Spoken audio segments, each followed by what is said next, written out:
It's kind of remarkable that you always think they can't get any more crazy, but then you do remember that the same person who spoke about Jewish space lasers causing wildfires was also out here like lying about when this was during the hurricanes, saying yes, they can control the weather. It's ridiculous for anyone to lie and say it can't be done. Yes, they.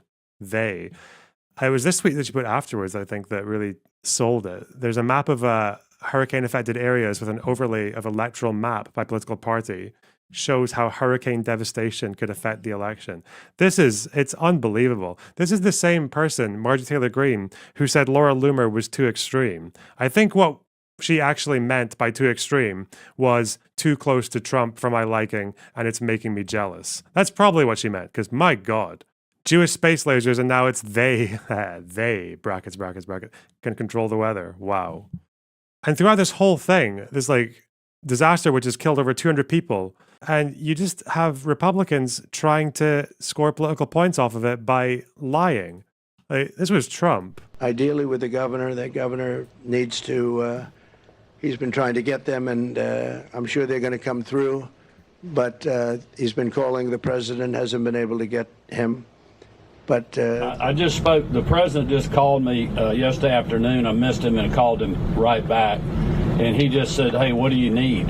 And I told him, you know, we got what we need. We'll work through the federal process. He offered that if there's other things we need, just to call him directly, which I appreciate that. But remember, Trump was the one who refused to give aid for the wildfires in California for political reasons. And now he's out here lying on behalf of a Republican governor who has to correct him on the fact that he has actually been offered assistance from the White House. It's insane. And the fact that they're doing this as well is like, this is literally just one of the easiest examples of how disinformation around this disaster is potentially getting people killed, right? Because if people are getting sold these messages from Republicans and they think that their response teams and everything else is not getting the support that they need, they might not know where to get support. They might not know that the people they expect to get support from can actually offer it to them.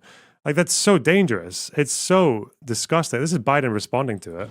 Mr. President and Governor Cooper, Donald Trump has accused both of you of ignoring the disaster. He is lying. Let me get this straight. He's lying. And the governor told him he was lying. The governor told me he was lying. I've spoken to the governor, spent time with him, and he told me he's lying. I don't know why he does this. And the reason I get so angry about it, I don't care about what he says about me. But I care what he communicates to the people that are in need. He implies that we're not doing everything possible. We are. And you spoke to the governor. I assume you heard the Republican governor of Georgia talk about that he was on the phone with me more than once. So that's simply not true, and it's irresponsible. Aha, you mean that rhino who...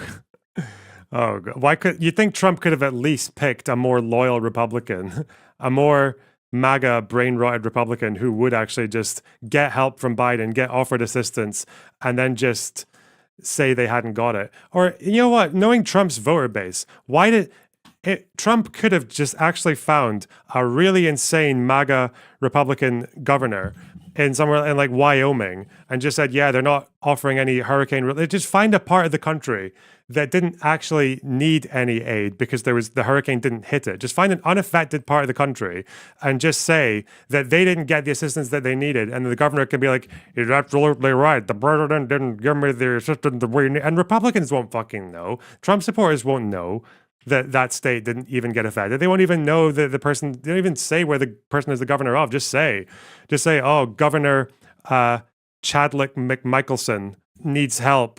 Chad McSkeeter Michelson needs help, and he's not getting any help from Biden. And they'll be like, yeah, that guy, yeah. Our loyal governor of the swing states, yes. North Carolina governor called Trump out on Twitter directly an hour ago. It's so unbelievable. I cannot believe this election is still down the middle. The polls are, again, it's not even going to move the polls, is it? It's really not. I would like to think it does. How is this one half of the presidential race? It's so atrocious. It's so disheartening. Where's Obama? I want to watch the Obama one again with hopefully better audio. It was not true.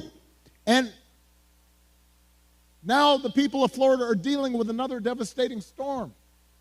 And I want you to watch what happens over the next few days, just like the last time. You're going to have leaders who try to help, and then you have a guy who will just lie about it to score political points, and this has consequences. Because people are afraid, and they've lost everything, and now they're trying to figure out, how do I apply for help? And some of them may be discouraged from getting the help they need. The idea of intentionally trying to deceive people in their most desperate and vulnerable moments. And my question is, when did that become okay? I'm not looking for applause right now. Yes. Obama is a kind of character where he's very performative. I still distinctly remember the 2008 campaign and not really knowing what Obama's policy platform was, but still thinking it was awesome because it was, good vibes. And I was only 18, so I was like, I was 17 actually. Oh yeah, good vibes. He actually doesn't. He sounds so sincere. He's genuinely disheartened by just how repulsive the Trump campaign has been a month into the election. Like, God. I want to ask Republicans out there, people who are conservative, who didn't vote for me, who didn't agree with me. I had friends who disagreed with me on every issue. When did that become okay? Why would we go along with that?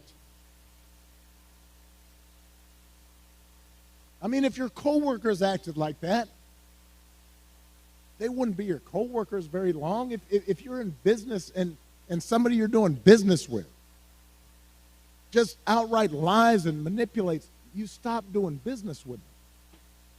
Even if you had a family member who acted like that, you might still love them, but you tell them you got a problem. And you wouldn't put them in charge of anything. And yet, when Donald Trump lies or cheats or shows utter disregard for our Constitution, when he calls POWs losers or fellow citizens vermin, people make excuses for it. Meanwhile, North Carolina Republicans shoot down a Democrat bill seeking to address the impacts of Hurricane Helene. They are not allowing hurricane victims a 5-day extension to register to vote, or a 3-day grace period for mail-in ballots. Who's the one who's not supporting hurricane victims here? Wow, I wonder why. I wonder why they're taking a bias towards mail-in ballots. It's unbelievable. The fact that every accusation is a confession. It's so sickening. Anyway, wow.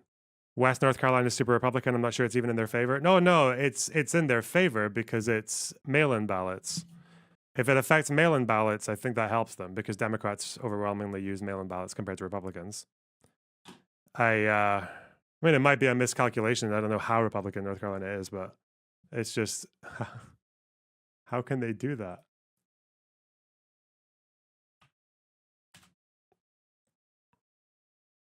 Anyway, wow.